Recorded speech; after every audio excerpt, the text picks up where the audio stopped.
Welcome to Bass and Bonsai. We are not on the water. We are in the house, and we're going to talk about my humble early beginnings in bass fishing to this crazy of like overwhelming assortment of baits that I have now. So I'll go fishing and then remember like 2 days later that I had something somewhere in my box that I wanted to try, and I just didn't get to it because I went too crazy, right?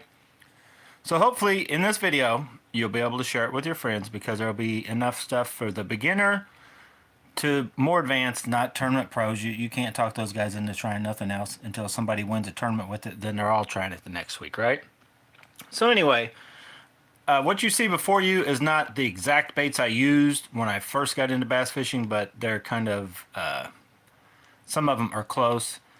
So we'll start there, and then I'm going to try to show you kind of where maybe from, say, this worm, what I've advanced to since then, and kind of the things along the way. And so like with the, buzz baits, spinner baits, you don't see any topwater frogs, whopper ploppers, chatterbaits, poppers, and stuff like that, because when I first started, I really didn't start with those, and some of those weren't even invented when I first started bass fishing. That's how old I am.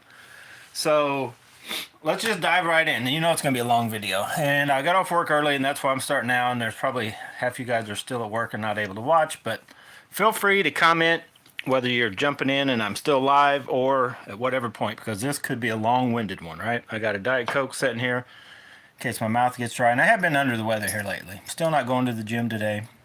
You guys don't care about that. You want to know about baits. So let's start from the very beginning. And this is toast. This is one I just dug out that it's not a Guggen one. Anyway, it's a very early old one. When I first started bass fishing, I really wasn't even bass fishing. I just started fishing, right? Some of you, especially if you're as old as me, yes, there was BASS was out, but bass fishing kind of wasn't even around in the popularity like it is now. I mean, everybody knew about it, but when you bass fished, you may go fishing for bass with worms and minnows, and in my neck of the woods anyway, not necessarily everybody even bass fished with artificial baits, right? So when I first started fishing, I can remember my first fishing trips were actually, some of my first ones were either with my uncle catfishing, or uncles catfishing, or with my grandpa, bass, walleye, crappie, whatever, with minnows. And that's where when I hear people talk about the drop shot and how long it's been around, I'm like, well, it's basically what my grandpa did with minnows or crappie fishing type stuff, and we didn't know, it wasn't called drop shotting, but that's basically, it's the same thing, just with the little plasticky things to look like something alive.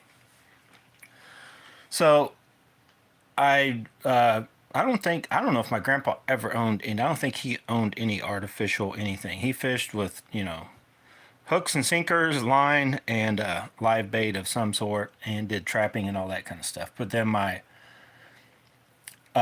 cousins and uncles, I'd go fishing with my uncle to go catfishing, and then I don't even remember which one who started it. It was probably if you guys know my family at all, it was probably our cousin John, who was probably the first one popped up with the bass bait because of his dad, Jimmy. But anyway, what evolved was we basically go catfishing, and then we were throwing a couple different bass things, and my uncle got into a kick where all he ever brought, he brought a buzz bait or two. I don't even know if he owned more than two at any one time. Usually a white or white and chartreuse. I don't know if he ever fished with anything black. But you get somewhere and you can go catfishing at night.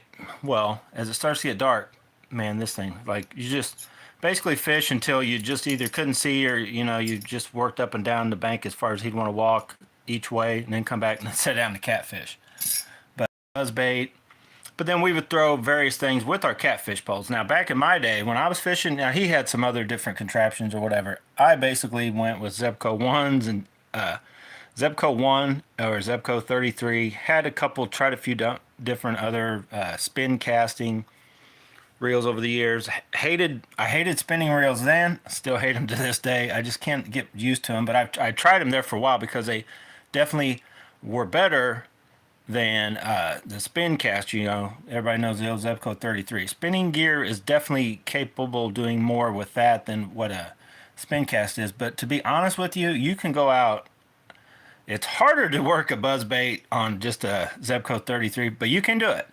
You'll wear yourself out, but you can actually go bass fishing with all that other kind of stuff. So when it started, I don't remember what the first bait I ever bought myself was, because I was usually just using whatever somebody else had. Here, let me try it. Here, try one of these. You know, because honestly, back then they were also affordable enough that they weren't much more expensive than a crappie jigger. They were just a couple bucks. Here, try this, try that. It was no big deal. So when I first just started having a bass fishing arsenal, it was pretty simple. I had a spinner bait. That was my main one, and it's not this one. This is an older one, but it's not near as old as this is like a titanium, goes back in shape. It was kind of the old either a Meps or I don't know, whatever Hank Parker was fishing with back at the time. Well, it's probably my favorite. They're actually twisted right here. I had a few of those. I think I had a couple Strike King. Strike King that's about all they did back then also, I believe. But generally half ounce white and chartreuse. Spinnerbait, double willow usually. Really didn't matter. I really didn't even put a lot of thought into it. We'd go up there, to at the time there was no Bass Pro around here. You had 40 Woods Bait and Tackle was about this place. Now not my cousin, my buddy Little Mark, the one that first told me about Rogers Sporting Goods. He's like, well, I'll go to Rogers and get stuff. I'm like, what are you talking about? Let's go up there. So we went up, and old Rogers Sporting Goods it was farther down into Liberty, like down in a valley kind of area with a big, and I think the warehouse building, like just a metal building's probably still there, but they had so much hunting and fishing gear crammed into that. It wasn't really that small a building, but they had so much stuff crammed in there. You could literally walk 10 feet and pass like too many things. You needed to stop and look and see what all they had down in boxes and all over. But anyway, that was a whole nother crazy deal. So I remember when I started going there with him, that's when I, did start branching out. But before that, I basically, like 40 Woods Bait and Tackle. There was over here in Kansas City. Oh, shoot it. Minnesota Bait and Tackle. That's where my grandpa went. Now, he always went there and bought his bait, and he usually we lived in Missouri, but he fished in Kansas, some of the Kansas lakes. But Minnesota Bait and Tackle, and they had a bunch of different lures and stuff, so I picked up some stuff from there. But you really didn't have a lot, like, we didn't have internet. Nobody had internet. We didn't get on the internet. That wasn't a thing. So I don't even remember when I started adapting, but I knew I had spinner baits. But if they weren't biting a spinner bait or a buzz bait, I needed something else, right? And I don't remember when I got into the half-ounce rattle trip. And this is pretty much a half-ounce across the board. So basically, I fished with, and I basically, like I said, the Zebco 1s, the 33s, basically the same. Not probably what would be rated nowadays more of a medium-heavy. Some probably even medium rods, but, kind of fiberglass, nothing really even graphite. But a lot of flex, but you could fling some half-ounce baits a long ways. They had a Johnson Country Mile spin cast. It couldn't go a country mile, but man, it felt like it sometimes. So this is actually one of the older from way back. This is 10, 15 years old. Like, this is an old bait, maybe 20. I don't know. This is a very old one. We just had rattle traps is what I bought. I bought half-ounce rattle traps in roughly some kind of chrome, and a lot of times you didn't have a lot of selection, so you just went up there, and this was a Bleeding Heart series, I think, back then. So usually a blue back, black back, or all chrome or whatever, and I only ever had a couple any of these baits at any given time, and I was mainly going maybe somewhere to catfish for the night, but we'd bass fish. So before I even got a boat or any of that, so as I evolved to that, I think would be at a buzz bait, spinner bait, half-ounce rattle trap, all half-ounce. Then, at some point in time, I started, not this bait, I'm using this because that's kind of the color I had. They made a baby bass color in the Man's. Baby 1 minus or -1, and it's pronounced on the packaging, it could be different ways. But that thing is close to a half ounce. I think it's a little lighter, and it's definitely a bigger bait than this. It's got that bill that's straight flat. And I think the last batch I sold to Charles, I had a couple of them in there. I just finally did away with all of my older mans. And they weren't super old, because here's what happened with those. Just like what with the this bait right here, I'm going to talk about in a little bit. The wiggle wart, that's original. And no, I wasn't into wiggle warts back then, but wasn't too far behind. But they I think I don't know what they changed, but they totally changed the bait. I felt like it didn't go down quite as deep as it did. You know, I'm talking, it would get down to about a foot and just seem to go. It wasn't really a square bill. It didn't really deflect real great off wood. It would stick. But it would go and work across the tops of grass, but get down. And then they started, you could tell the paint was way cheaper, like what you would call a good paint job. And the baby bass color just, it started fading. It just started looking different, and the bait just felt lighter or softer, like it didn't want to, it just didn't want to work as well as what I remember them working, like when I would finally lose some, because I tried throwing them around like square bills. I didn't even have square bills at the time. I don't even know square bills may not have been a thing back then either. But that man's baby -1, man, in super shallow water, that bait was, so I basically was here. And then I had a man's 1-, and it was like my finesse thing. So, okay, so if I could throw because you can throw a buzz bait, and you can actually throw it on the bank, really, and start buzzing across, so the shallowest of water, but then they won't want to bite it. Your spinner bait is kind of limited. Specialized only had half ounce. So you got to throw a spinner bait up fairly shallow, or in too much stuff. It goes through grass and stuff real good, but it's kind of limited on the speed you can come out of. So I felt when they wanted to slow down, even back then, I knew I was like, I need something slower. We didn't even really term the word finesse. We didn't call it finesse. I just need to slow down. So that's when I picked up the man's -1, was finessing there. Then I got to a point where I'm like, because basically we went and they were either biting or they weren't. If they weren't hitting on these, we just jumped to catfishing, right? So I think I'm the first one in the family that's like, I need to slow down. Like, I'm going to catch these bass. Where are these bass at? They're on the bottom, right? So, you know, or they're not up hitting anything, moving very slow, or sitting there popping in. At some point in time, I had them. I don't have any now, and I really didn't use them a lot. But I had like the hula popper, you know, a couple different top water baits, but they were never like a constant that I always had to have. Like if I lost a rattle trap and I didn't have any more, you know, lost one or two, however many I had to start with, I would be there that week, you know, tracking down another one. Same thing, buzz baits. I had to have these, you know, and then when I added something, I had to keep it. If it got lost, I had to replace it, and I had specific colors kind of thing. So then, and it wasn't this worm, same company, this is all you could get now, and I think you may be able to still order these, but the Jean LaRue. And I tried a few different colors, and I don't even remember why I stuck on tomato red, or, you know, kept fishing it like I did, but I do know that the end result why I kept getting them is because, in my opinion, when just fish shut down, and it still works to this day, like I brought it back a couple years ago, you'll see it if you have been watching the channel long enough, 2, 3, 4, 5 years ago, I brought one of these back out. And it was like, here, watch this. You know, this is what I used to use. And sure enough, like, there's no doubt in my mind I could throw that out. That'll catch you a fish any day, all day long, if you want to still throw it. That is still a very good bait. But the older ones were better. And they were tomato red, this color, little curl, hooktail. I think that's a 7, or that may be an 8-inch. I think that's an 8-inch. But they used to have a lot bigger, like almost ball ribs. They almost look like little balls put together. If any old guys will know that, remember them. They just were better. There's more like a presence. They moved more water, and I just felt they got more bites than even this one. But this one still works. And it was a simple Texas rig, and I don't remember what brand hooks I used back then. I don't even know what brand hook this is, but I do know I liked the EWG better for me, because then I could put bigger stuff on it later on. But I kind of just started out, you know, rigging them up, Texas rig, skin hooking them.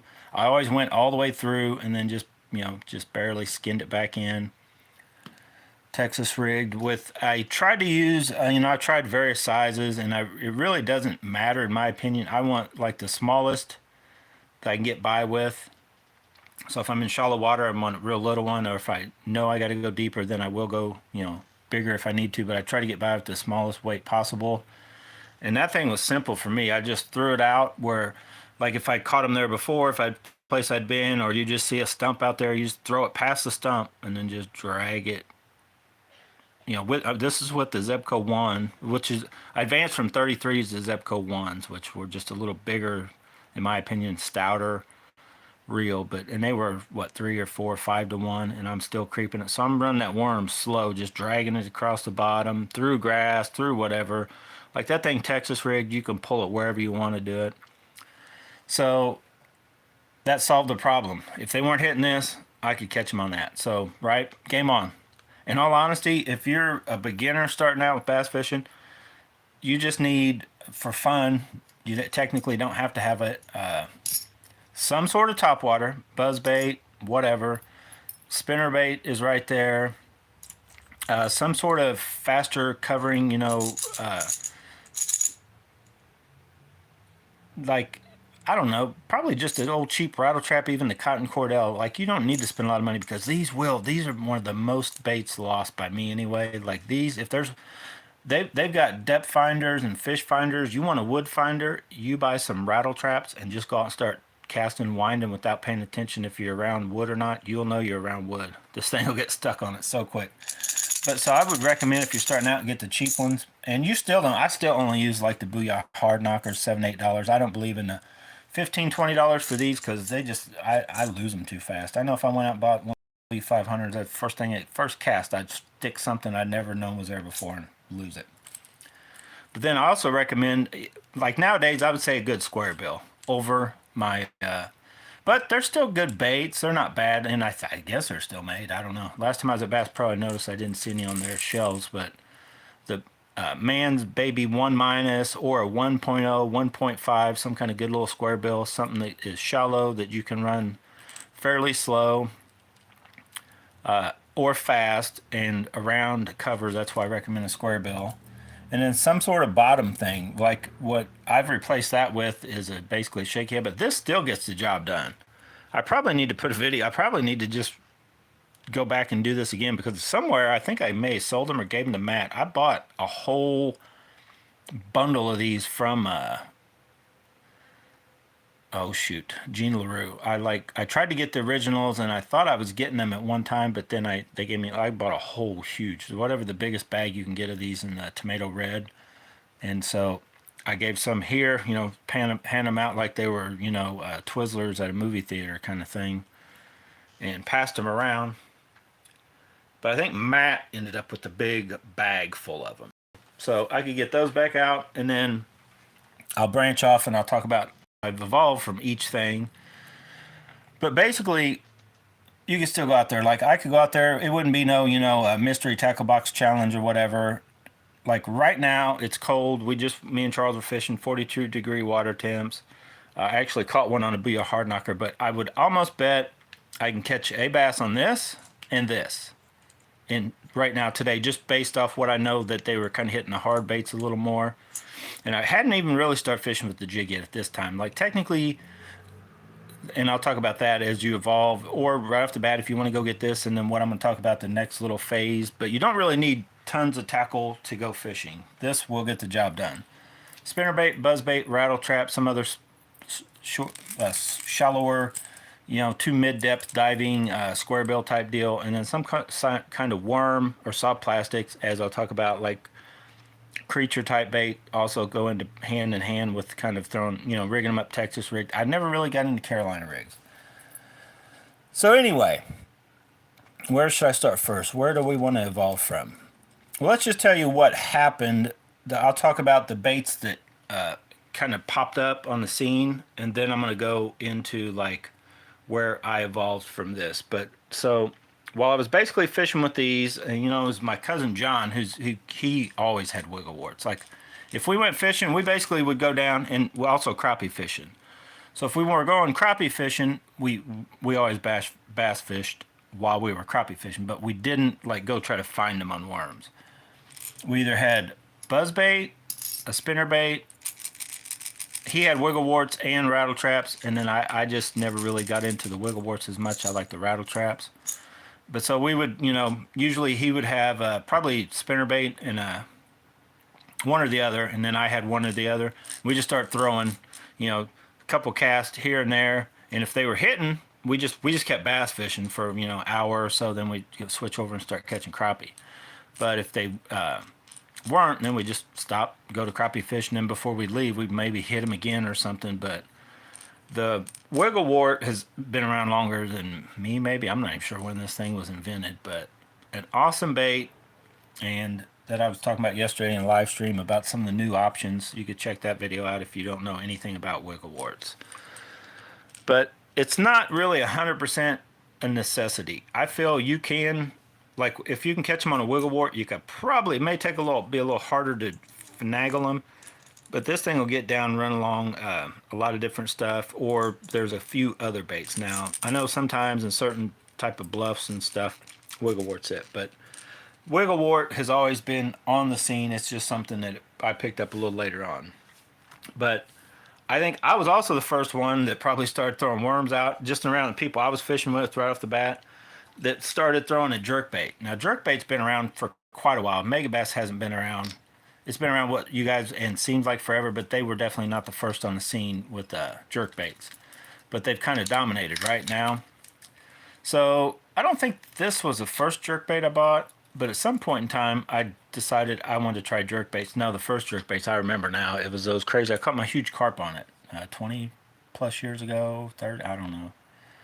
But jerkbaits are something that I still feel they're so seasonal. Like there's just a little limited cold, clear water they send, and you can get on a bite, but then you could also just catch one and never another one the rest of the day.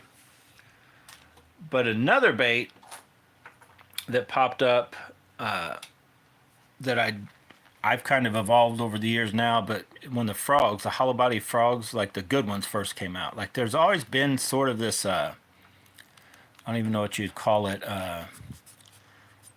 the scum frog, I guess. I got a newer version right here somewhere, but they were a real lightweight one, and they just seemed to not be as good. But so when a frog came out, I enjoy frog fishing. That's a Booyah popping pad crasher, one I've been cast testing with. So once they came out, and I don't remember who was the first one that kind of had this overall, a little stiffer, a little more weight. You could cast them, right close to a half ounce, right? We can throw a half ounce. So that's something once they came out, I fished them in my tackle box 100%. Another bait that, and this is probably the most expensive bait that I feel I need to have in my boat at all the times, just in case when there's a good topwater bite on, the Megabass Pop Max. And that's one of my original ones. I think I've only ever bought 2 or 3 in this color. I lost one, and I don't know what happened to the other one, but I think I may have bought 3. Maybe I only bought 2. And I have a couple other colors, but that old dude right there has caught a ton of fish. I can't remember if this is the one that caught the double. I caught 2 fish at once, or if it was the other one. So that's like a Wagasagi or some kind of color. It's faded now, but it's still flat out. It will catch bass. So some sort of good, what I call a walking and a popper. It should be able to walk and pop, and you don't need much else other than that. Now, I've got several others now, but you can go catch them on this. Quick story. I've only had one day where, like my best day ever, and only needed one bait, and they bit until I got tired, and it was getting dark, and it was time to go, was this bait right here. And it was actually the very first day I got the bass baby, my boat I have right at the moment. I got it, went fishing, and I don't remember how early I started, but I thought I'd maybe, it was funny, I thought I'd maybe missed a topwater bite because it wasn't right at the crack of dawn, right? The sun, it wasn't Bill dancing, the sun just starting to climb up over the treetops. It was actually up, it was sunny, got out on the water. That bait right here never stopped catching bass. Over 100, I didn't count completely, but I had to have well over 100 bass. Now, a lot of them were little dinks, because that's what, I like to BFS, and a lot of guys are like, oh, well, dude, a little bitty bass, a 6-inch bass will eat that little 4-inch or whatever that thing is, because it seems big compared to some stuff, but it's it looks bigger than a half-ounce rattle trap, but it's really not. Like it's right in that same wheelhouse. Like little fish will try to eat that thing too because they can fit it in their mouth. But awesome bait. Mega Bass Pop Max. They make a baby Pop X, a Pop X. All very good. But that, if you're going to get one, because it does float and it's pretty big, I did manage, I know, I've managed to lose topwater baits. I know, floating topwater baits. It's hard.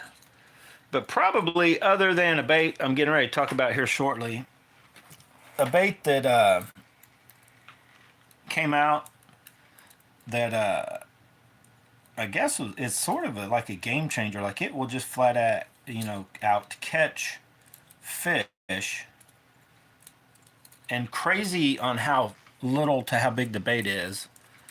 Here's one of them. There's probably only two since I've been alive that or started bass fishing that I'm like, oh my god, this thing for the first few years and still today, the Whopper Plopper. That thing just flat catches them on top water. It just Larry Dahlberg. I watched him go through the whole series. You know, the Hunt for Big Fish, Larry Dahlberg, and some of the different things on TV and whatever. And this bait just it works. There's nothing about it that. And what's funny is this is the very first Whopper Plopper I bought. That color. I was like, I think that color will work. That's the very first one. Same hooks. I just added this the last year, so I'd probably take it back off. And I should definitely throw this more than I do. It does work, but I've thrown it so much, so many times. I don't know, it's hard to explain. I probably need to throw it more this year because they kind of come and go, right? We'll talk about that in another video, but sometimes they'll be real good, and then it takes, I guess, people like me to not throw them every time, all the time, you know, to back off of them from all the places we go, then they kick back in kind of like a buzz bait. But this thing dominated for the first couple years on topwater, and it still can dominate. There's days when this bigger one even, but I usually end up throwing, I got a few smaller ones. But the Whopper Plopper, if you guys have not tried these, they do make some knockoffs of them, but man, I'm telling you right now, you get this big one, because it'll catch little dinks too. But you get this big one, and I know it's intimidating about if you look at the weight, but I kind of just lob it out there, and it's huge hooks, but they're kind of like, they're just like meat hooks. Like something touches it, and you give a little pull, and they're like stuck to it. The only downside to this Whopper Plopper, the hooks are so huge, I don't throw it around any wood, not because, you know, I don't even throw it around. Like if I see a stump, I'll throw a buzzbait first or something that doesn't have, or even this. Because you get around any wood, I don't care how much you think you're gonna, well, I'll just yank them hard.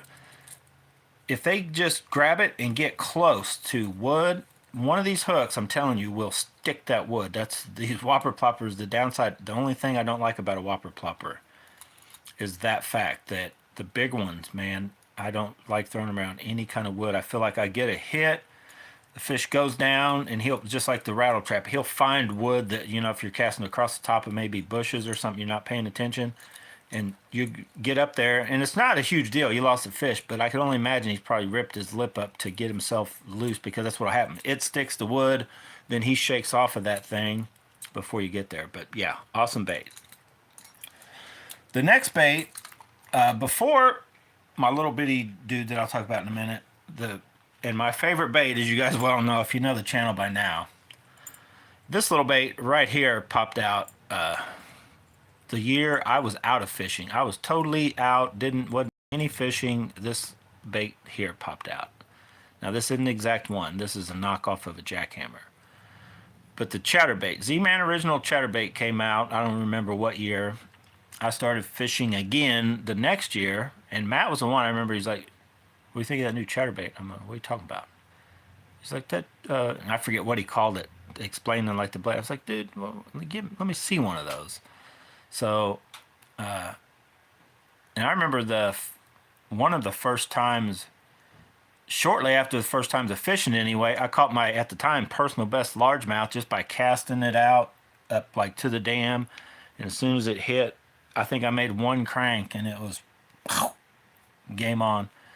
So the Z-Man Original Chatterbait, and it still is, in my opinion, one of the best because of the affordable price. I know everybody talks about the jackhammer, but and we've got these AliExpress knockoffs that are only like a couple bucks, so they're even cheaper than the Z-Man Original. And they, in my opinion, the fact they got the skirt already tied on may be better, but I'm telling you, that chatterbait from that day forward, like the first when I first saw him, I was like, probably like most of you guys are, what in the world is that?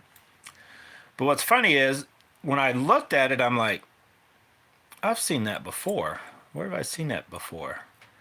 And so when I went back to Minnesota Bait and Tackle, I don't even remember what it was called, but they had a kit of these. They weren't shaped quite like this, and I don't remember what they called them, a buzz chatter, or they called them something weird. It wasn't a chatter bait, but they had these little blades, and they were selling that you could put on stuff to give it action. So I don't know if Z-Man bought that from the dude, saw it, or what happened or how that came about. But that was like years before they came out with the chatterbait. That was back when I talked about I'd go with my grandpa when he was going fishing. I remember seeing those, and when I went back to Minnesota Bait like several years later.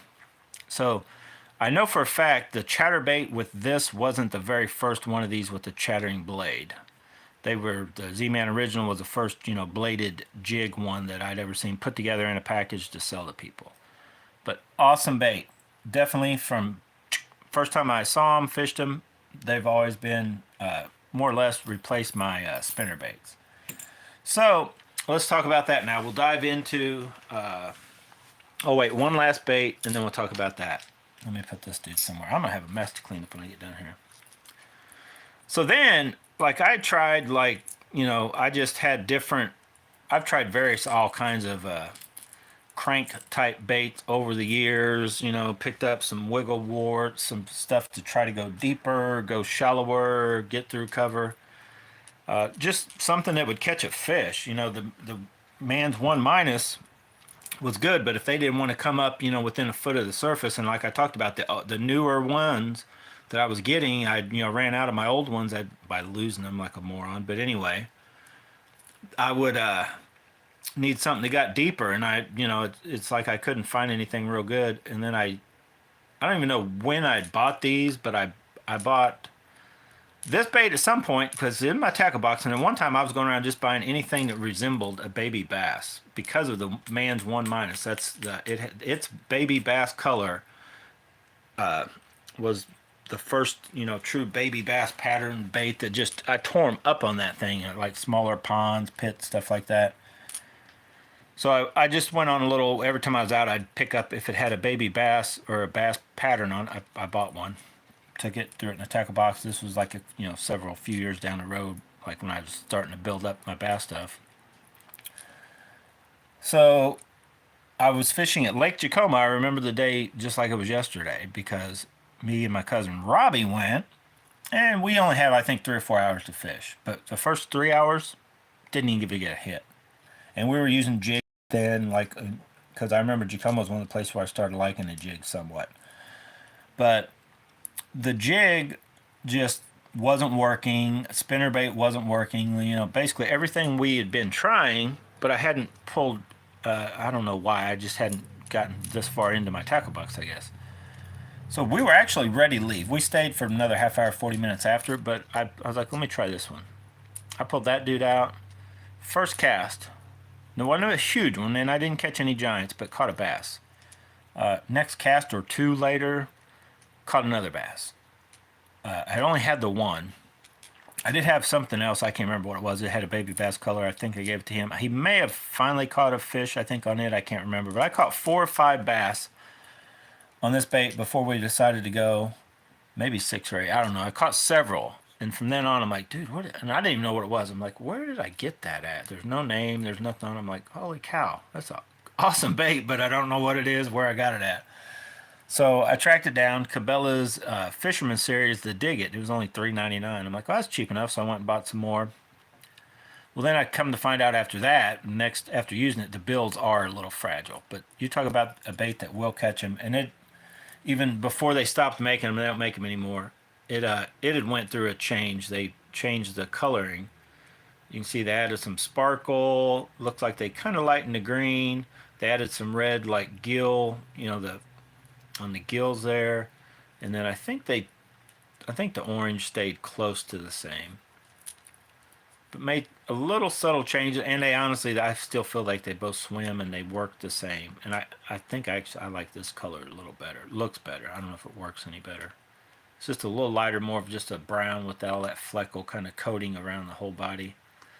But these are awesome square bills. Still have yet to truly find one I feel replaces that. I just don't fish these now because I'm not the guy that's going to go buy the old, wiggle warts and this. I'm going to find a newer replacement, kind of like I'm getting ready to talk about. I've kind of upped my ante anyway, I feel, or my quality of fishing has improved by spreading out and expanding on what I started with, kind of deal. And I know there's some stuff that I still technically haven't tried, or I've just brushed on it and went, no, that sucks to cast, like the A-rig. So anyway, let's just dive in somewhere. Let me get a drink. It's getting hot in here. But yeah, so is anybody even watching? We're 35 minutes in. I better wrap this up. Nobody's even watching. I take that back. There's 3 of you. Somebody say hi.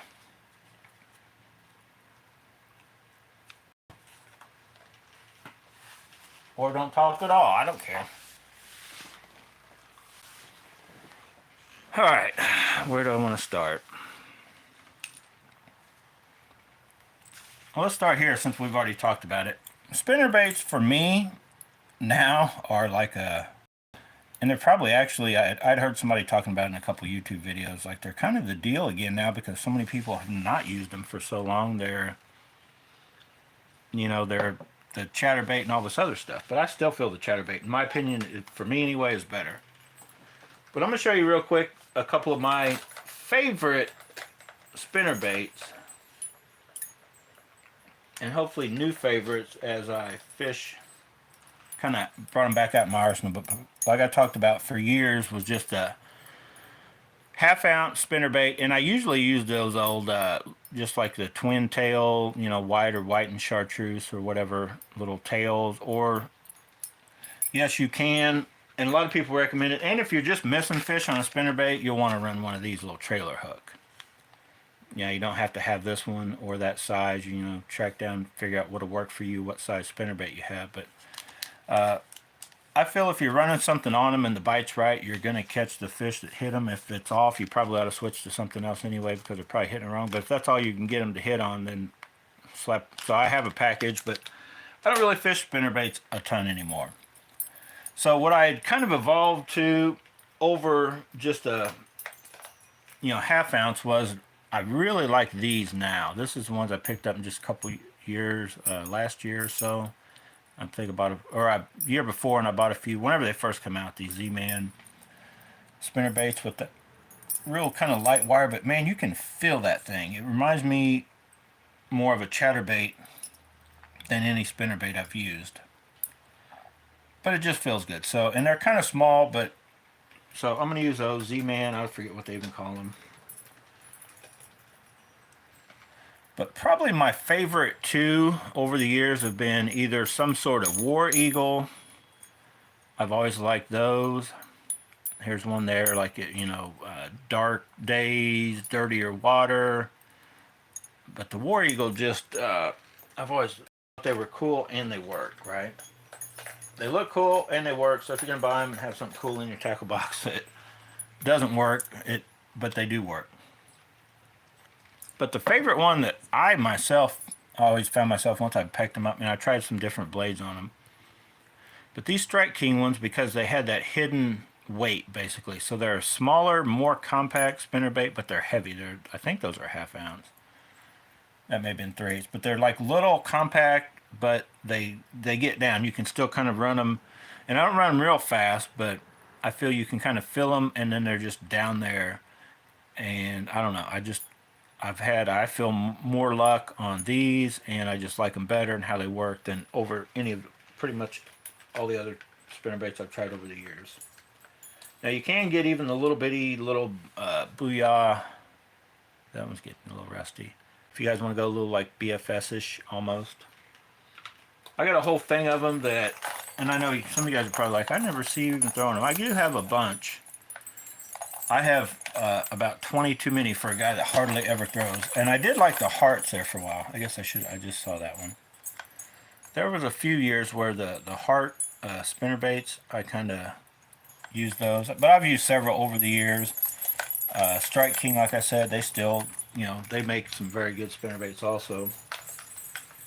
But so, the spinner bait, it kind of went out of my tackle box and was replaced by this, because it's still there, but trust me, it's almost like it's not there. Like if there's a day when they're really not biting on a chatterbait, I might go to spinnerbait, but usually I've already switched to a rattle trap, some kind of square bill or something. But I will go, as you see, that I have them. But the chatterbait, and I've kind of branched out for different weight sizes and all that, kind of took the place of that spinnerbait. So let me show you the chatterbaits like now, and then what I would recommend if either or. Spinnerbait, still probably stick to 3/8 or 1/2 ounce. If you've got decent bait casting gear, probably 1/2 ounce, but 3/8 will get the job done. So then I have all of my chatterbaits here now. I'm not even going to dig them all out because it's a mess. But if I had to pick a favorite right now, it would be a toss-up between... the color is not a toss-up. Black and blue, by far, my favorite color chatterbait. And I don't know why. Black and blue chatterbait, black and blue jig, and black and blue worm. So basically bottom type stuff, running slow, black and blue. But once you get up into like the spinnerbait, I don't know, maybe have I ever tried a black and blue spinnerbait? Maybe that's what's wrong. But when I kind of switched my spinnerbaits, I was always trying to imitate fish, in my opinion. But one thing with the chatterbaits, I felt I'm trying to imitate crawdad. So I've got, just like the wiggle wart, most of the main patterns and the popular patterns are crawdad imitations. I'm not saying you don't and they won't be caught on other stuff, but for me, the chatterbait or a jig in general, that's like a lot of guys are running, which I see the swim jig, they're, white and different colors. And honestly, my next biggest bass, my two almost personal best bass that before the one I've caught on camera were on chartreuse and white. One was a chartreuse and white chatterbait. One was on a chartreuse and white spinnerbait that I had backlashed and hit bottom. So it was basically a chartreuse and white jig sitting on bottom. So I probably need to get a couple chartreuse and white jigs involved in this thing. But I like the Z-Man Original, which here's one right here. A little bigger hook. But like I mentioned, you need a bigger rod, in my opinion. So the jackhammer does kind of take the cake. It's more expensive, but I can't knock it that it is an awesome bait. Luckily for me, and for those of you that watch the channel, we found that you can get replacement knockoff jackhammers that are way cheaper for like $2, $2.50. Sometimes you got to pay $4. I know it's pricey. But they're cheaper than a Z-Man Original, way cheaper jackhammer, and they do get the job done. You got to do a little better maintenance, you may have to check your hook, make sure it didn't roll up if you ran it across the rock or something, to where honestly, these jackhammers, they will take a beating. That hook, this is an old one from 2, 3, 4 years ago. I've never, sharpened that hook. That hook is like crazy sharp. Look how beat up. Everything still works. It's all together. I actually ripped the skirt off to try. I put something else on it. Then I went back to black and blue. But I actually ripped that skirt off on purpose. It didn't fall off. So the jackhammers, and I have a few. I think I lost one. I think I still have 3. I think I only ever bought 4. So I can't really knock that. I guess I should mention that real quick. While we're here, I know I'm going to finish up with the chatterbaits. But if there are expensive baits, so if you're, at what point in time in this video or any time in your life, you're like, well, I kind of want to, I want to buy a couple higher end baits. Like, what do you recommend? First of all would be these two, because less likely to lose them. Unless a fish breaks you off, and it would take a monster if unless you're fishing this with crazy light line.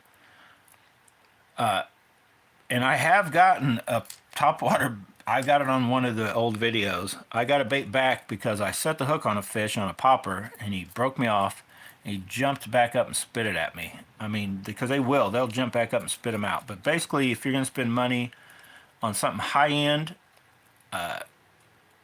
buy a lure retriever if you get something that sinks, as far as like a crankbait type deal. Or rattle traps, crankbaits are going to be down deep past where your rod will reach to get them unhooked. Buy a lure retriever. But I would recommend the Megabass Pop Max and a Whopper Plopper. I know these aren't crazy expensive, but they're still 12, 15 bucks for one bait. Some of you guys may be there like, dude, that's a lot of money for one bait, and if you lose it. Especially just starting out, you want to get some stuff, so you're not going to be able to spend a ton of money on a bunch of different ones. But those two, like if I lose this dude, I will be buying, I may try a slight different color, but I'll probably buy that color exactly, and it'll still be in my tackle box. I'd feel like I was missing something if that guy wasn't riding around in my tackle box with me. Same thing with this guy. If I didn't have a full-size Pop Max, I'd be like, because it could be on that bite. When that bite does get on, it's on. So those would be the two that you could definitely get back. But if you were going to, like, I guess the higher quality that does last would be the jackhammers, because they're tough, they're durable, and they flat out work to catch fish. But you can get, go to AliExpress, you can get different knockoff ones that are very close and good, and they're only $2 to $4. And I've got several of these that, like I said, you may have to double check the hook, and if it gets dull, sharpen it. I think I've had to push down 2 of these. I don't think I've ever sharpened one up, and they're still sharp. So anyway, get you some chatterbaits in your mix. I would recommend, like, in all honesty, if it was me, unless you've got real steep banks everywhere, there's no shallow water. When you're shallow in grass, and if you have shallow grass, which grass has to be fairly shallow because it only grows so deep, well, super clear water, but chatterbaits, in my opinion, are better than any other bait in the shallow grass over a spinnerbait. Now, spinnerbait's good too, but you show me some shallow water with some grass in it, and I will catch you some chatterbait fish. So that's how that evolved. Buzzbaits, they have not evolved at all, because the best thing, in my opinion, the very first one, just like the Z-Man original, yeah, they upped some of the components, maybe a hook where that you can set with a lighter rod. But that original buzzbait ones, the old ones that they just first came out, and they got the patent number on them, and they actually, this goes in between. I think these were the first ones. Maybe the first one were those cheaper looking ones, but from the very first one I remember ever buying, seeing, watching anybody throw, looked just like this, to right now. And that's why I bought all these Guggen ones. Actually, the reason I have so many is the first batch was bad, and they sent me another batch for free, and those weren't that great either, so I taught myself how to straighten these up. If you haven't seen those videos, go check them out. But basically, these were all running hard left, I believe. So me and Matt watched me and laughed while I did it, fixed them, but basically they have not changed, and it's really, in my opinion, for a good thing if you get some of the ones. They got them all fancy with double and triple blades of these that clack. There's times those may be okay. They got some that ride just at the right thing with the little ball there that clack, but in my opinion, you can't beat these, and you need black with a touch of blue, or all black if you just want to be that guy that doesn't want black and blue. Black, white, or white and chartreuse, and that's really all you need. Like, I've got this other color here somewhere that just does not work as good. Now, I think this last year we went on a tear with them. Well, Matt started the tear, and I joined in once I bought 50 million of these. But I think it was just a fact, like I've talked about for several years on my channel, the black and blue chatterbait with the gold blade. This gold blade and this black thing were definitely won out over all these. So I don't know that I could tell you to go buy a Guggen bait. If you want to watch my videos on how to tune them, then go buy a Guggen ones, because these definitely work. This bait here caught more topwater bass than any other bait I personally, in person anyway, were witnessed getting caught, between Matt catching them, and then when I got some and I started catching them, Matt's broke, and then his white one caught some more, but nowhere near as many. So the Guggen baits, the white one, I don't know if you can't get it without the pink on it. I guess you could paint the that pink white anyway, but it also does work. White with the silver blade. And then they have this color. This one I don't recommend over the others. I thought, oh well, it looks like a bluegill, right? It is not as good as the all black one, or black and blue. But they have not evolved. They're the same concept. You've got the blade running to the hook. I don't run any sort of trailer. You could run, if you run anything, run something small and lightweight just to give it maybe a little tail. I know a lot of guys are, to be able to skip them under docks, or putting, little toads or something on them. I just have never really been there. I tried it. I feel if you're going to be flipping under the dock, there's just other baits that are probably better than that. But like in my opinion, I'd rather fling a chatterbait underneath there. I feel if they'll hit, that's one thing. If I usually, except for that bite me and Matt were on, so it changed my mind somewhat. Usually if you're hitting them on a buzzbait, or definitely if they're just hitting at it and you can't really get them to commit to buzzbaits, jump right to a chatterbait, but just work it fast. And usually that solves that problem. But I feel like if they're hitting this, they're going to hit my chatterbait, and I like throwing the chatterbait probably more. I feel I can get a little better hook with the chatterbait than I can on a buzzbait. Not so much though, because the buzzbaits they're just good. They work good. They got that gaff of like a hook in them. So when you're coming along and you're usually working them pretty fast, so that fish grabs it, and then you just continue to pull, and that sucker just, even this old nasty one, digs in there and gets them. So it hasn't really evolved a lot. It's pretty much just, oh, I guess I should mention it has evolved, but these aren't as good. Like, I feel there's other better options, like maybe a little whopper plopper, just working it slower, a little popper or something. If you can't get them to hit on a full-sized buzzbait, in my opinion, downsizing to these, it's an option, but I don't think it's a better option. I think switching to a whole nother style topwater bait, in my opinion. I mean, these kind of work, and I don't catch near as many fish, near as many quality fish on those as I would these. So I have them. They're kind of there, but they're really, if like I lost every one of these, I'm not going to worry about replacing them for whatever reason. I wouldn't like, oh, I need to go buy more of those because I got to have them, because they're not what the full size one is. They work. Every bait that you pretty much can buy will work. So anyway, we covered that. Covered the spinner bait. Hang on, what baits do we have left? So we'll do the worm last, because the worm, I branched out a long ways from the worm. This bait, a rattle trap. There's really no replacement for that. Still to this day, from the first ones that came out, they'll still catch fish. Now you'll get a lot of guys, probably including me, will show you their bait that works way better than the original rattle trap. But honestly, it really doesn't work much better. Maybe better certain times, but that's usually hard to beat the original rattle trap, the cotton cordels. I'm not a fan of the one-eye shads. I've tried them over the years. I just feel they catch fish. That one white 3/4 ounce one I had did, but I feel this one, and just in the last weekend when we went, that was one of the baits that caught them. That's a one knocker. Now, I honestly only bought the one knocker because they didn't have a 3/4 ounce Toledo gold color in the regular Booyah hard knocker. But the one knocker or the hard knocker, I recommend. Really, I need to get one of these in chrome, but I still have several other, I guess. That's my jerk baits and my lipless. So I've got this color and this color in 1/2 and 3/4 ounce. This is a full-on rattle hard knocker.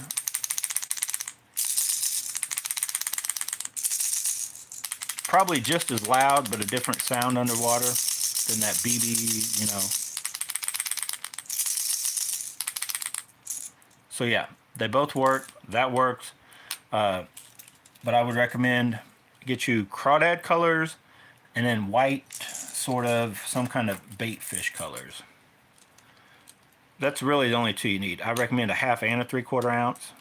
But if you do want to evolve from that, you can change up your white too. They've got different shades of white. Realistic looking crawdad. That's a 1/2 ounce rattle trap there. And also I recommend one of these. I forgot all about this. Charles, in that exact color. That's a 1/2 ounce rattle trap in that exact like fire tiger color. There's just times, and it could be clear water, but there's just times that bait, that crazy color will work. But I also have one, and I believe this is original Excalibur.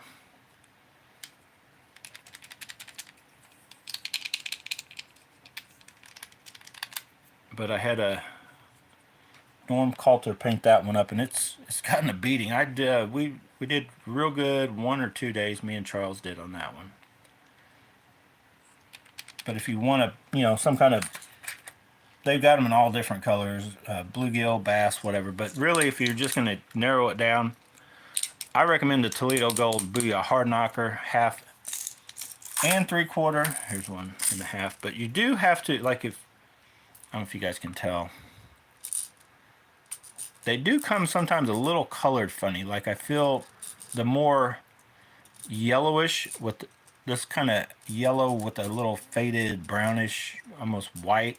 The more yellow tint that these come with, the better. Now you don't want to get too yellow. The Strike King ones I feel have too much yellow chartreusey color. But yeah, if you're gonna get,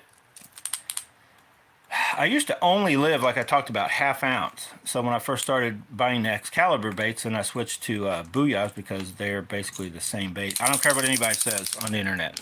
They're the same thing. I think these are better. I've had better luck since I switched from Excalibur because you couldn't get them anymore, only on eBay, like the Wiggle Wart.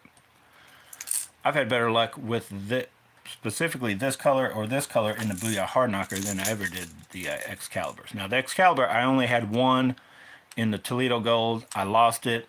It's on video too where I lost it. I was a moron. Hadn't checked my line, lost it.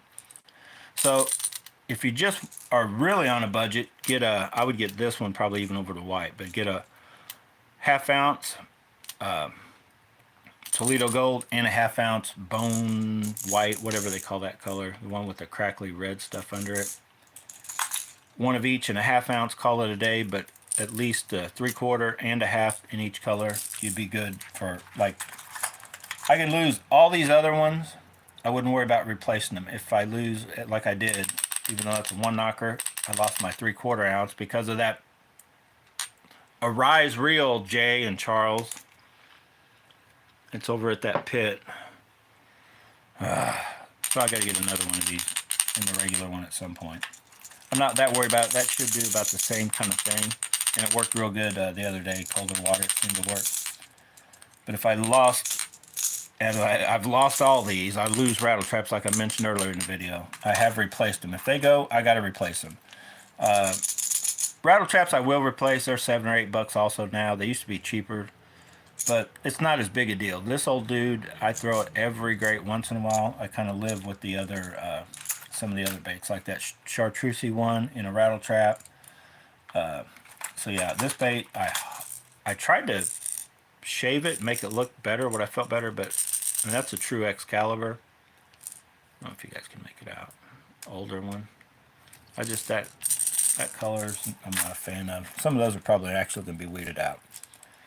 So yeah, not a lot has totally changed on rattle traps, right? If it ain't broke, let's fix it. Where am I at now? I gotta hurry up and wrap this video up. We're already on an hour. So let's go. Oh boy, this is going to be a long-winded one. Let's go with the next, like, hardest thing. And I guess let me tell you about the crappie stuff real quick. So back when we were fishing crappie, basically this is what our crappie stuff was simple. We just had, and I'm not even sure which part of this was originally called a hell of a jig. I think it's that. It may have been this jig head hell of a jig. But we had the copper color, but we had the ones that you could, if you got hooked up, it would catch the crappie. But if you got caught on something, you could just pull and it would straighten out. It would come up and you would, like, pop the hook back and keep throwing it again. It stayed sharp and it didn't seem to, they were pretty strong. I think that, I don't know if that's one of them or not. But we'd try, a few different things. It was really about tracking down the color and then the speed they wanted it. Did they want it at a certain speed? 18 inches, 3 foot deep, or did you just throw out without a bobber and just creep it, you know, and just crappie can be finicky. But usually chartreuse and white worked, and then towards the end of when I was still kind of fishing for crappie, keeping them deep, that color seemed to work real good. Nowadays, I will tell you a quick tip, and this is going to be a 2-hour video. In my opinion, anyway, somebody, if you're watching right now and you're like, Charlie, I used to use spinning reels or spin cast, you know, in the early days of crappie fishing, and you had better luck, and you try to BFS crappie fish, right, basically. The problem lies, in my opinion, it's the only time you'll probably hear me talk about slower speed reel definitely helps you. It's because the reels were so slow, and when you were reeling them, the baits were working slower, got down the water deeper. So I feel when you throw a bait caster out, even a BFS one with this kind of bait on, lightweight, 16th ounce or whatever, it's coming too fast, and so you can either get a real older reel or change your gears, or what I started doing was instead of just knowing they like 16th ounce better, I just switched up to like an 1/8 ounce. And I feel that I can still, like the same muscle memory, I remember slow reeling crappie fishing. When I do that with the bait caster, it's 7-to-1, some of them even 8-to-1. That 1/8 ounce, it may be coming at a different speed, so I may have to change it up and go to a 16th and then really just creep it. But I find that anyway, when I would stop and just try for crappie. That on the faster you reel, the more weight anyway. Try that if you're out crappie fishing. And there's tons of different. Like this was at the beginning my first BFS box because it was my crappie box, and this is just some of the stuff that I don't even know how old some of this stuff is. Several years old, from different crap when I was like tying my own stuff to try to catch them on. Like what now, if you were to crappie fish now, they actually make a head for these Charlie Brewer sliders. It makes it weedless. But if I was going now, I'd either be a 16th ounce. I like chartreuse and white. You can get the black and chartreuse or black and white heads different. I kind of like the painted heads just over the other ones. That thing is not on right. But just a Charlie Brewer crappie slider on a 16th or an 1/8 ounce head. Throw that baby out, reel it slow. They make several different colors. I feel that's a pretty good color. If these are good colors on, that's the same color, on dirtier water. You can get more natural colors if you're in clear water, but when there's some stain, a little dirt to it, I like these. These just, they can catch a bunch of crappie. They catch a little bass too. Every once in a while you have a big bass jump on a little bitty bait, but big bait, big bass, right? So let me throw these things back in here so I don't have a huge mess when I'm done with this video.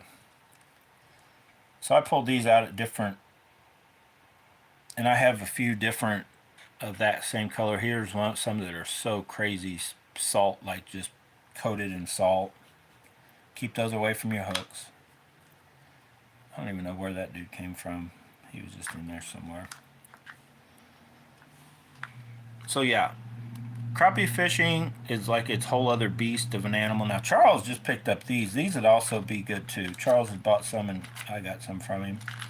And you can find these pill eye, they call them like the pill heads or whatever, with spinners or without. And what these are good about, they don't just come straight at you. Sometimes they'll dart and dive, which can help get you a bite. So you might want to invest in some of those. But I'd stick with the basic crappie jigs or these little swimmers. You don't need the super extra fancy stuff really. They will get the job done. Alright, get the crappie stuff out of the way.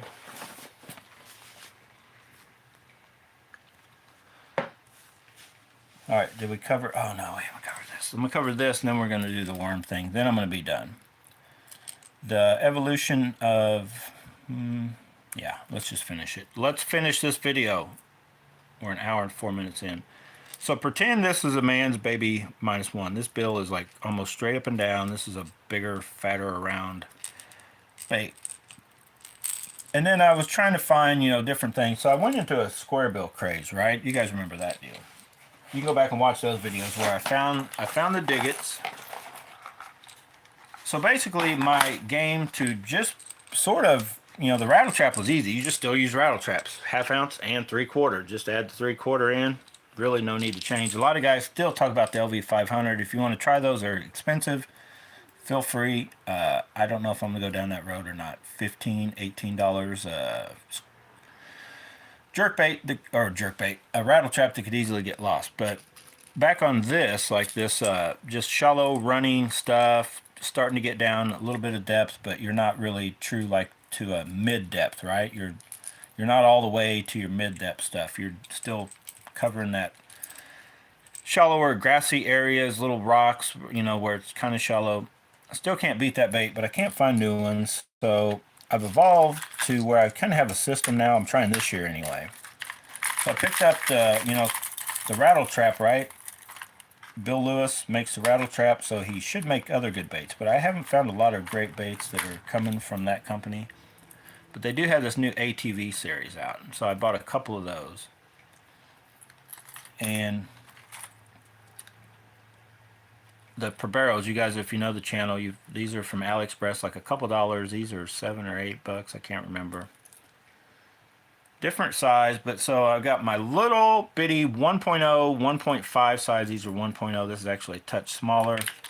But so I got those little bitty ones, right? The RC sticks. The 6 cents makes whatever that little dude is. That's a good little bait. It worked one day. I gotta try to get it to work again. Or you can go with your standard, like the Lucky Craft 1.5s. They don't rattle. Now I've got some over here also. I may dig one of those out. And they do. Those baits will all kind of work, and they will cover that very shallow, kind of taking the place, and this one included. I'm going to put it back in this mix. I dug it out of my box. So they cover that, pretty good, but it takes like a couple different brands. I can't really do the same thing to cover all the water I'm talking about. So one bait that, if you guys remember right, popped up last year was this crazy jabberjaw, remember? Now I feel there's times when these smaller baits will just get more bites than a jabberjaw, but when they're that little bit deeper, say past 2 foot, 2 to 4, maybe 6, a jabberjaw, and then a deep diving jabberjaw, that's a regular jabberjaw. As you can see, I've got quite a few of them now to try for sure this next season, the full season. There's just times when they come on and they work. If you guys don't know about these, they kind of have a chatter, kind of like a chatterbait. You could call them a hard-bodied chatterbait, right? Not really, but close. Close as you're going to get. That color right there has just... None of these other colors seem to be as good as this color. This color I've caught some on also, but I'm still working on the others, trying to get confidence in them, right? But those two, olive, I think, olive shadow, whatever they call them. Look at that. Did he just wink at you? But those baits are definitely, so far, keepers. Hopefully they weren't one-season wonders and I never catch anything on them again. But there's another bait that I've taken out, and I'm probably going to put some back in. I'm going to try to dig one out. Oh, here's a...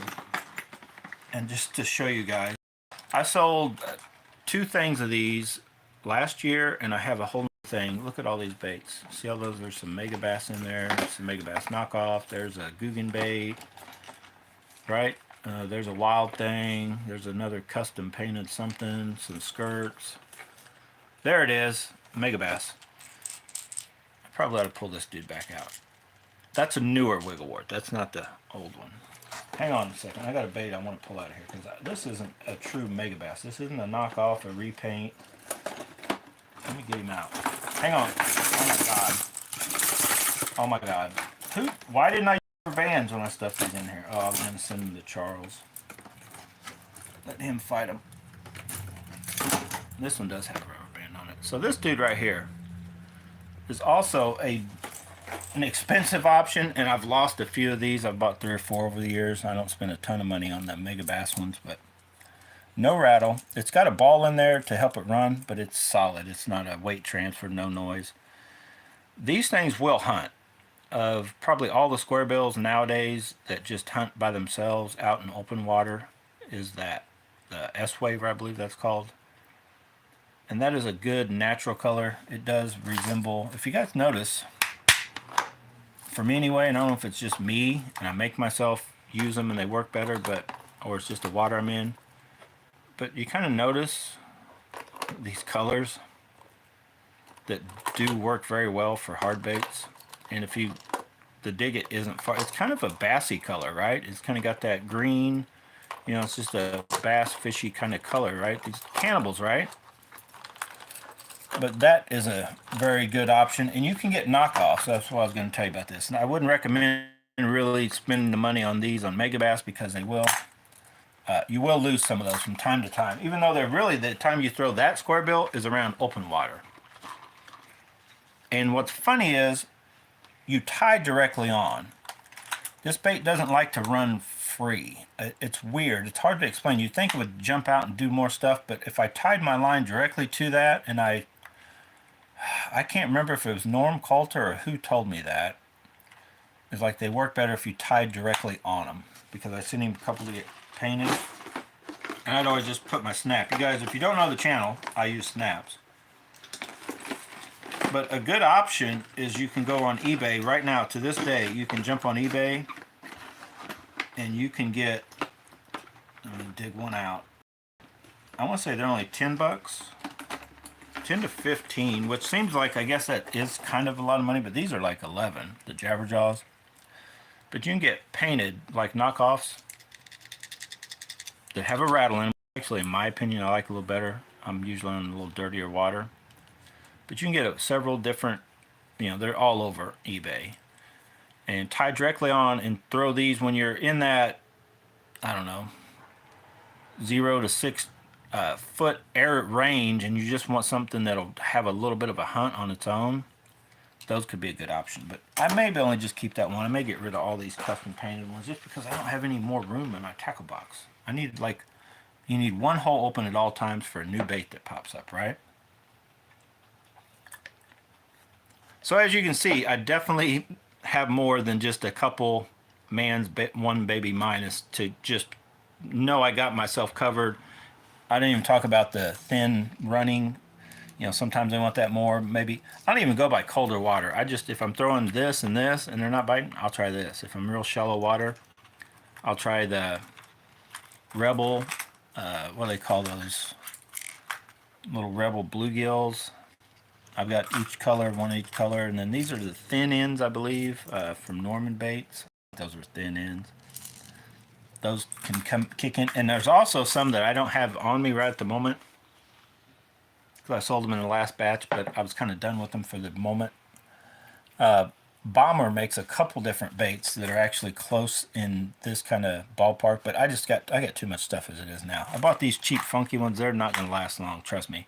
Once I get on a little bite where some of these are working, you're going to see a few others in here that I haven't tested, like that dude and these three, and maybe another one or two in there hidden that I'm going to throw them. If they don't work, they're going bye-bye, right? If I catch fish on this one and I throw that one, nothing, you know what I mean? And then I throw the other ones again and I catch them.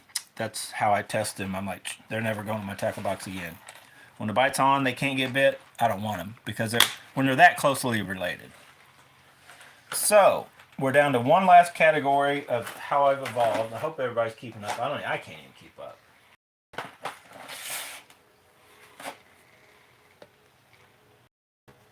Man, life was simple when my finesse, bottom bouncing game was right here.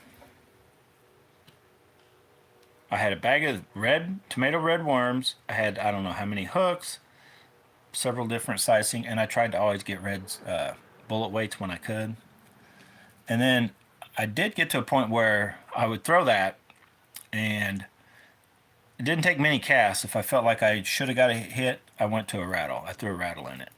Probably didn't even matter one bit. And then I usually got to a point where I threw rattles in all my craw creature type baits. So here's the final, like, a lot of guys, and I think there's still guys out there. I think Charles was like this. He just didn't throw soft plastic. He threw all these other different baits, and if they weren't hitting, he just went home, right? Charles isn't a tournament fisherman. He's like, they're not biting, I'll go home and do something else, right? Charles a tinkerer. He's always either building something for his grandkid. He's got Harley Davidson. Builds custom guns, different. Charles does everything. So they ain't biting, I'm going home. And there's several people like that that are just, weekend anglers, fishermen. They're going to go out and throw. And there's guys who go out there and they're just like, I'm going to go out and throw a whopper plopper today. And that's what they throw for the hour session, right? You hear guys calling them sessions. Now me, I've always been a guy, I'm going out for 4 hours, 2 hours, 1 hour. And even when I'm making a video, I'm like, let's go out and make a chatterbait video. Now I'll throw chatterbaits longer than anybody else. But when they ain't biting, it's usually quick, I can tell. And I've estimated in my mind how much time I've got. I'm switching to something else, and I'm going to track down what they're hitting on. That's just, I want to catch fish. Now I still kind of go by, I want to catch the biggest fish possible on the lightest, which BFS, bait casting gear that is now. I've tried the fly rods, I've tried spinning. I ain't trying that Tanaku, Buku, Crapo, whatever stuff with the Kantera, I don't even know, Tantera, whatever it is, where you just got basically a stick, like a fly rod thing. That reminds me too much of back in the old days, the cane pole fishing, where they just had the cane and a piece of line with a hook tied on the end, sitting at the end of a dock. Sometimes a bobber, sometimes not. Hook and a whatever piece of worm. Not for me. So let's branch out and I will tell you, I don't have one with me, but so I kind of went here, and then they stopped making my worms, so I got these, and I was like, yeah, I don't know, man. I just don't know if that's the best thing to be thrown. Probably still is the best thing to be thrown. I got into the roughly this size 7 and 8 inch Berkeley power worms, right? And I'm sure there's tons of you guys still fish those today. They work. They work awesome too. So I got into those. Then I jumped to the 10 inch. 10 inch ones still catch a little 10 inch bass with the 10 inch Berkeley power worm. And I was using, these few different sized Berkeleys, black and blue, the shad, red shad or whatever, a couple other colors. Can't remember off the top of my head. But, I kept packs of basically curly tail worms of some sort, ribbon tail, whatever. Same hook, like I needed the same stuff. Nothing really changed there. And I don't even remember. I think I honestly, truth be told, I think I was watching a bass tournament. And I don't remember what fisherman was using. Let me find one of the baits before I even jump out. You guys know what I'm going to say? No, we don't. Say it. Say it. Say it. I hope I got some. I got some. I'm going to have a mess over here with soft plastic. Close. Anyway, I hadn't bought any. And he was flipping them over into grass, right? Just flipping over and just started nailing fish. I was like, well, I'll try those. Like, I still wasn't sold. I'm like, well, I don't even know what, that's what, I don't know. So I'll try them. So I bought sweet beavers in the 4.20, whatever they are. Now, the smaller beavers, that's all I have a pack of right now. And I wasn't even using at the time sprayed grass. And I don't have the color I used to use. I can tell you what it is. It was the watermelon red flake fire or something. So it was watermelon color, had the red metal flake in it, but then the tips were also just solid red, like metal flaky things, right? And I bought a pack of those. Dude, that pack, it was gone. Like, I think an hour. The first time I went out fishing, gone. Ate them all up. Like 2 or 3 dinks. It's the only downside to these baits. Just flat tore them up. And I'm like, holy cow. So I don't remember what I'd been using on my chatterbaits at the time. So I go back and I bought some more packs. But then I don't think I messed with the little ones yet. I was just buying the bigger ones. So, you'd catch a dink or two, and then this would fall off, that would fall off, or the whole bait would disappear. I'm like, God, I'm going through these. So I went through. The first season, that color is all I bought. And I think I bought Junebug. But Junebug wasn't working that season. I came back the next season. You guessed it. Junebug just flat was tearing them up. So I need to get this out of here while I'm sitting here looking at it. So the next season was Junebug. Then I don't even know what happened, but it seemed like the Junebug went away, and then I don't even think they made it, or they definitely didn't have them up at Rogers Sporting Goods. That's where I was getting them at Rogers. Bass Pro didn't have them. but I believe, I think the color was Donkey Punch, more of like that lighter and darker browns. That color just flat kicked in. Well, at some point during that whole process of I was getting those, I bought the smallies to use as finesse, and then I realized that they fit perfectly on my chatterbaits. And I mean, I was, throwing chatterbaits quite a bit, but I felt like it improved my chatterbait bite when I switched to these. But it wouldn't take that many fish. So I was going through, I don't know, pack after pack after, I'd like, but oh my God, I gotta go up and I gotta make sure they got them. I started ordering from Tackle Warehouse because Rogers couldn't keep them in stock, right? The colors you want. So I'm like, I gotta find something that just works better. That works, but holds on better. And I feel I found something that is close and rival to the Reaction Smalley Beaver anyway. I haven't really tried them throwing them out as just a soft plastic standalone against the Sweet Beaver. But these little Riot baits, the little fuzzies, are very good also. I think they last just a little bit longer. And I think they get bit. They have like little, they're kind of like the baby rage tails somewhat. And they're awesome on chatterbaits. They're awesome by themselves, but they just fall off. I honestly think that maybe not by themselves. By themselves, these and a Smalley Beaver or regular Sweet Beaver big one are probably the best thing. But for chatterbaits, and I haven't even tried, you could cut these down if you really wanted to make them more slender.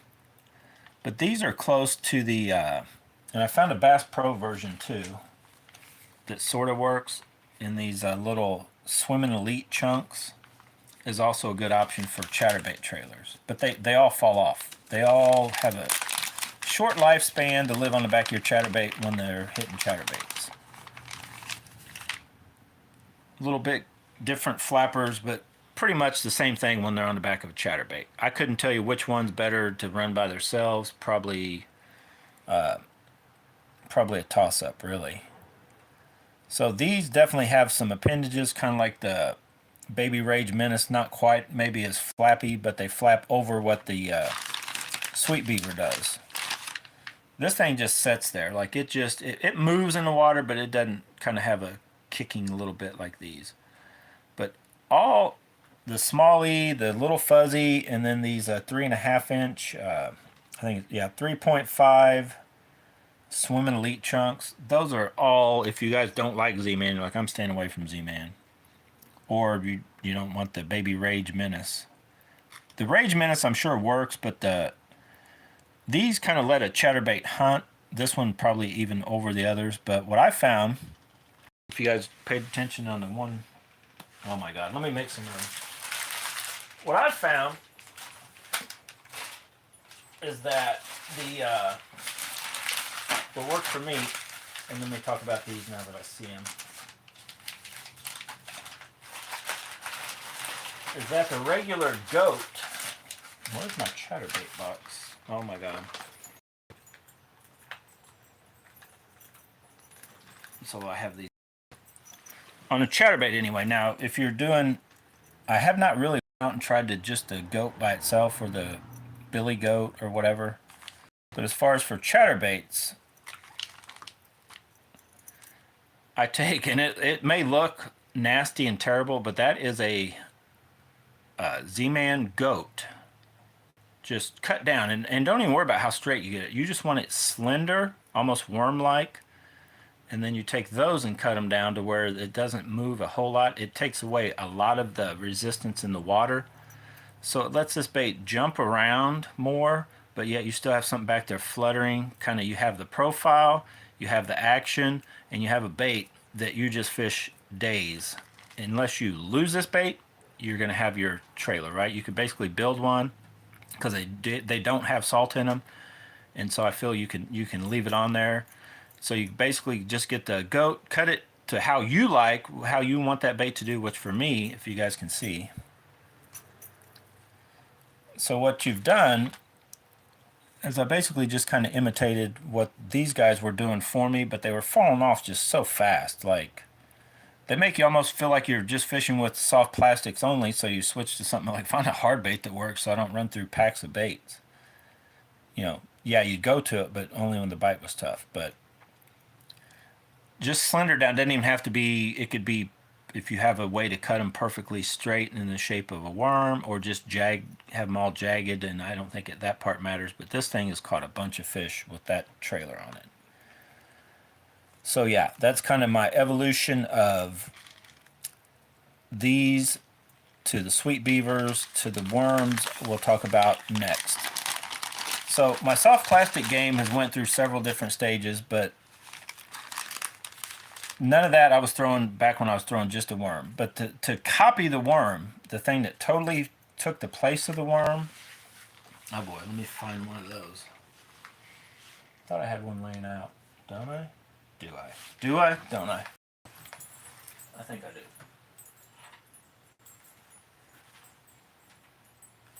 Yeah. They're nasty versions, and we're going to end this video.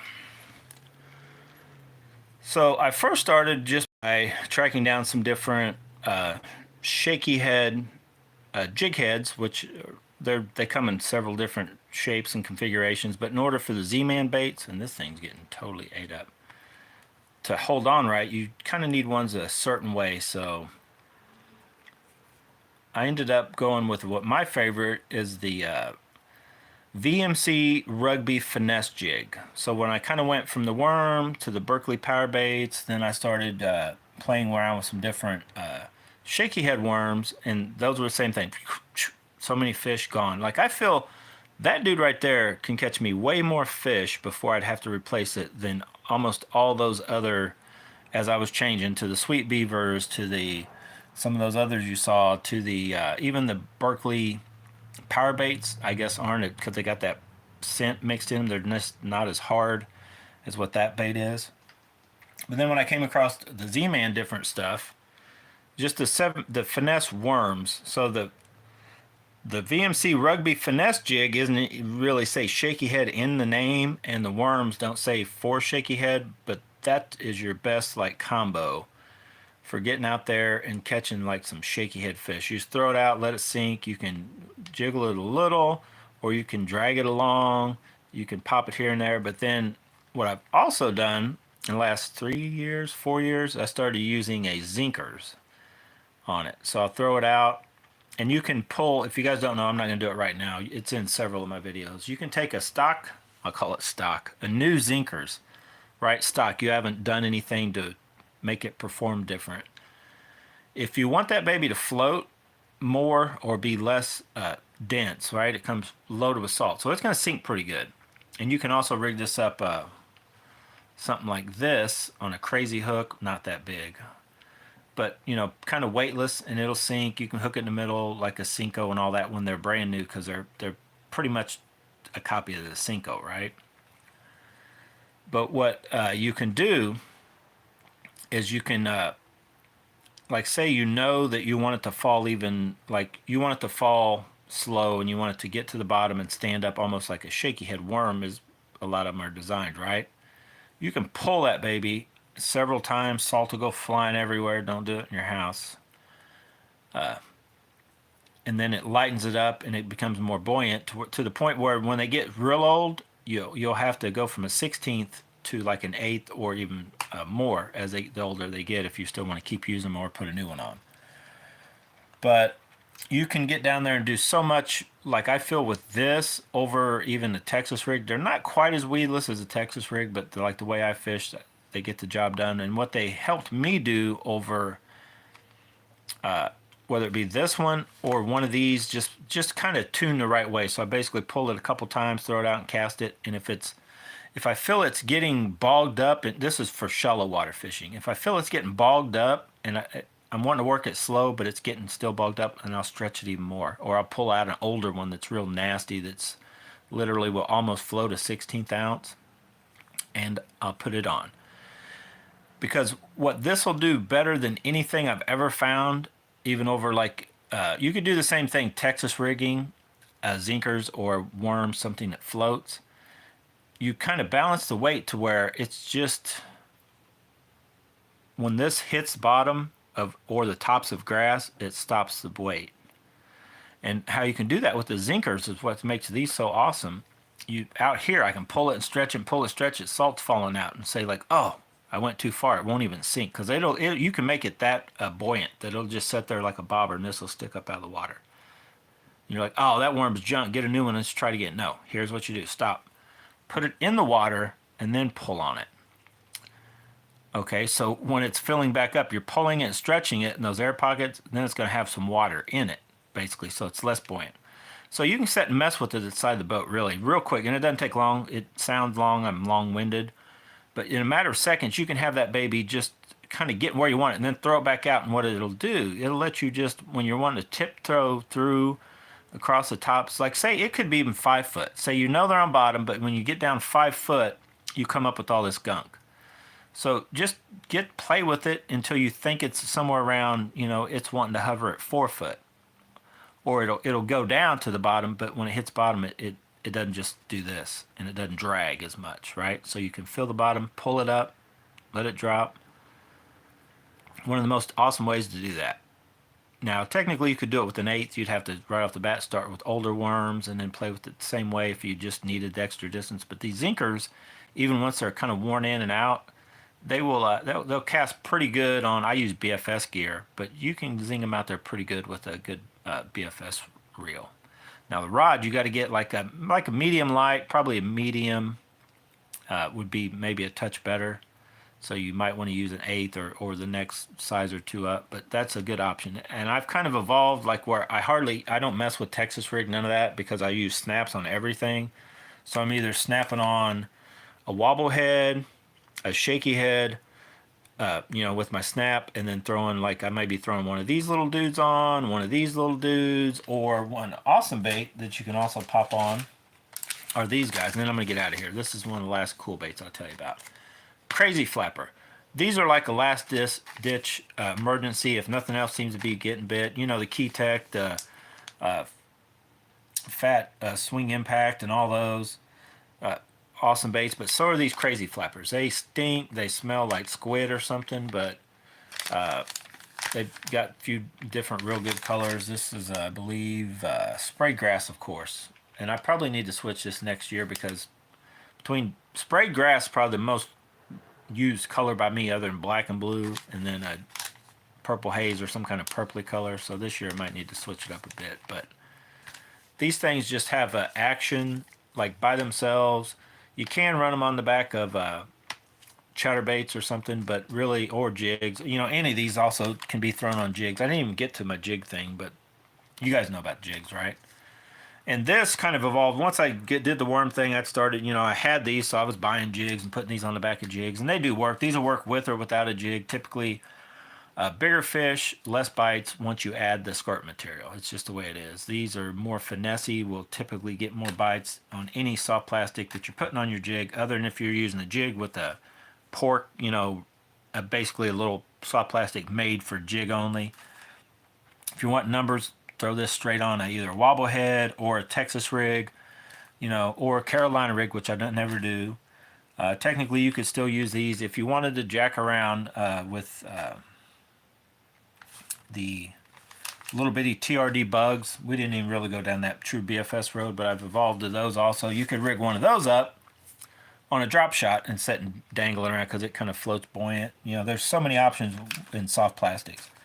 But so when I did that, I just kind of started messing with different, and it really didn't matter. I just bought a few jigs and colors I thought would work. I didn't even pay attention what the head size were. And I want to say when I first started fishing jigs, they didn't even have a ton of different options. There weren't all these different crazy, swim and structure and football and 50 million different ones. There were just a few Arky style ones, and you just bought them and put something on the back of them. And one thing about a jig and a chatterbait, I'm not saying you can't go out and catch a fish with just the jig or just a chatterbait, but they work so much better. You need some kind of soft plastic hanging off that back. Pork rind, boot tail. Like I would go out and throw this just with a worm, just with the curly tail piece, or just even with the back of a, 4 inches of a zinkers or something before I would throw it by itself, because you just do not get bit as well as if you've got something back there on it back, right?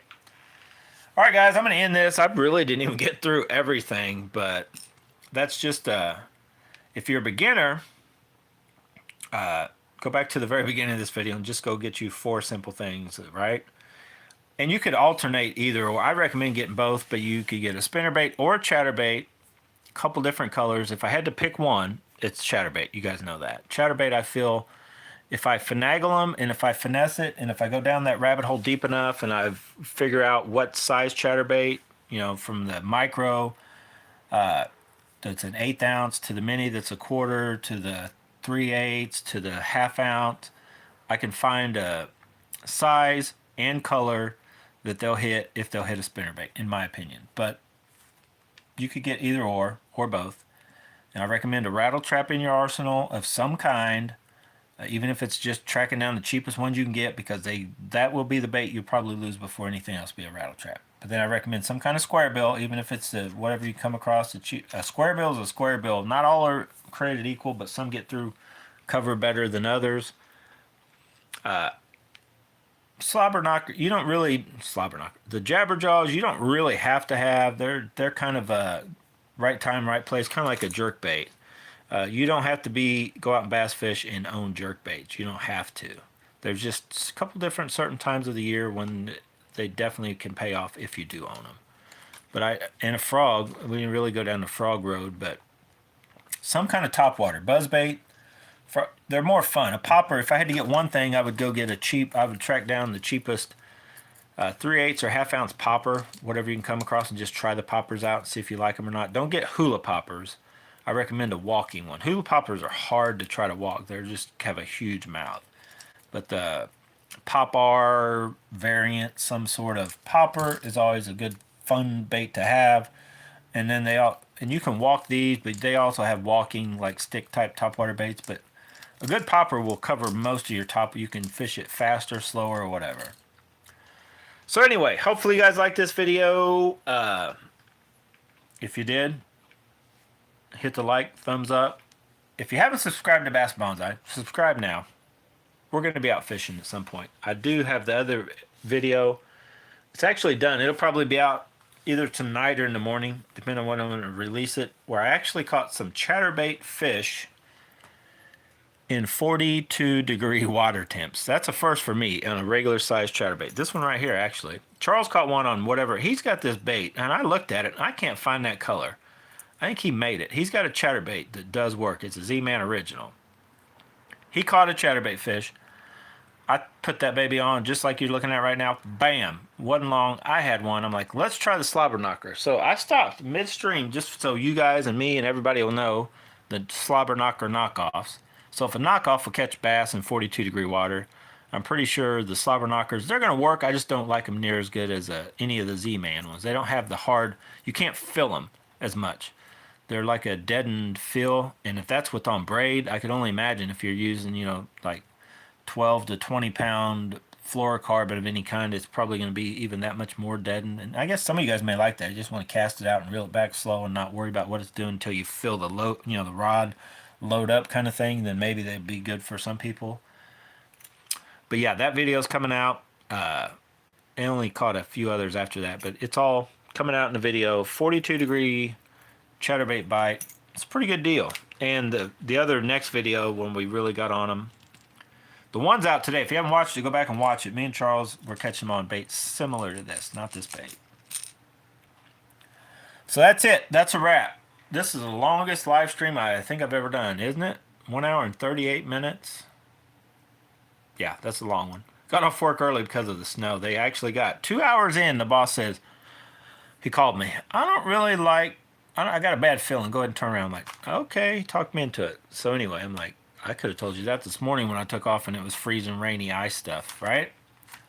So anyway, guys, get out. Go bass and bonsai. But whatever you do, have fun doing it. Have fun going on Tackle Warehouse, the Hookup Tackle, Bait Finesse Empire, Rogers Sporting Goods website. They don't have a great website. It's an awesome place to visit, but their website is lacking. Bass Pro Shops, Cabela's, track you down some different baits. Comment below. I know there's stuff I'm missing that I don't even fish. Like, I didn't talk about an A-rig because I have one right at the moment. I do not like A-rigs. I don't like Carolina rigs. I have drop shot stuff too. I'm not a big fan. I'll do drop shot. Like if nothing works, and TRDs, I also have that. I will go there. but I try to go here in my soft plastic game here because I feel this will catch me at, this is my personal best, came on this right here, not this exact one. But personal best, largemouth bass, this will catch big bass. It'll catch a ton of bass. It'll catch them when the bite's tough. But if it does, I feel everything sucks, I'll jump to TRDs, drop shots of some sort. I should probably try Caroline rig. I've heard it's a good way to finesse a big fish in also. I don't like it. I like stuff I'm in contact, I'm feeling the bait, so I fish with braid to a leader. I'm in contact with the bait, chatterbaits move, square bills, even a jerk bait. Like I'm jerking it. The few seconds I'm waiting, as soon as I touch it, I know if I'm, when I pull, I've either got a fish, I've hit a brush pile, or nothing, right? Like I feel, I have the underspins also, the little small swim baits, but I feel with certain certain spinner baits, underspins, little bitty swim bait type stuff, even glide baits. Like it's just I'll use them, but it's harder to tell what's going on. And I guess I'm a control freak, right? So you guys comment like what kind of fishing you like? You guys like throw it out and just wait for the rod to load up. If it don't load up, cast it in, reel it, or cast it in, reel it back in, cast it back out, and keep going, that kind of thing. I like to know what's going on. I'm imagining this bait down there bouncing off the bottom. This one, this worm, I'm imagining it. And this one, as I get out of here, an hour and 40 minutes in, one last trick I'll give you on this thing. And here's how I feel, sort of how I caught my personal best and how it will get you more hits. It'll make them. You can turn this into a reaction bait. So what you have basically is you kind of almost have a soft jerk bait. So throw it down, try the conventional bobbing it around, maybe pulling it this way, killing it, pulling it, adding a little action to it. But also try, when you don't just pull it towards you like sidearm, like pull it straight up. So basically try to pull it up. And I usually like try to do a puller too. So like imagine it being, instead of a jerk bait works like this, I want to do the soft jerk bait working like this going up and then let it flutter down. And then work it like a jerk bait and then let it flutter. So I'm going vertical, right? Like pilot talk. Go vertical with your jerkbait, soft jerkbait game using this kind of setup. So that 16th ounce doesn't create a lot. It's kind of almost like it's close to a weightless. It gives a little bit of something to pull it and aim as it falls down. You could do it completely weightless, just a hook, and try to get the hook more centered up in the worm to where when it fluttered back down, it would be more like a wacky rigged, Cinco style wacky rig. But just kind of, if that worm isn't working, going real slow and subtle, pick up the pace with it and just try that, because I feel I get a lot of bites doing that also. So anyway, that's it. That's all I got. See you later.